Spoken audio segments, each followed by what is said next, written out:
السلام علیکم گائز، آج ہم ایک نئی ویڈیو میں ایک نیا وظیفہ لے کر حاضر ہوئے ہیں۔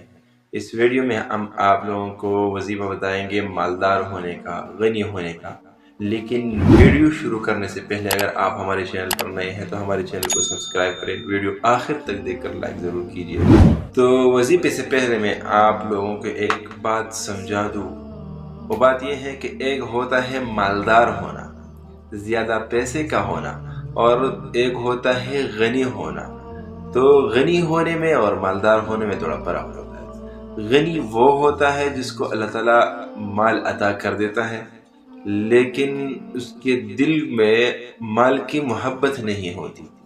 اور مالدار وہ ہوتا ہے جس کے پاس مال تو زیادہ ہوتا ہے لیکن اس کے دل میں مال کی محبت ہوتی ہے، وہ پھر اس کو خرچ نہیں کر سکتے۔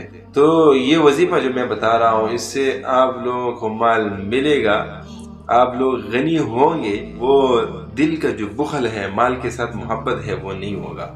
تو وظیفہ یہ ہے کہ جو بندہ صبح کی نماز کے بعد سے دن کے ختم ہونے تک یہ وظیفہ الملک 300 مرتبہ پڑھے گا تو اللہ تعالیٰ اس کو ڈھیر سارا مال دے گا۔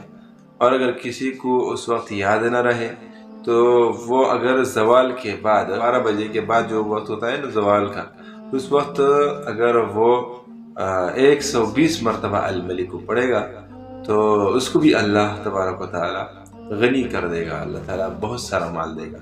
اللہ تعالیٰ تمام غریبوں کی حامی و ناصر ہو۔ دعاؤں میں یاد رکھیے گا۔ خدا حافظ۔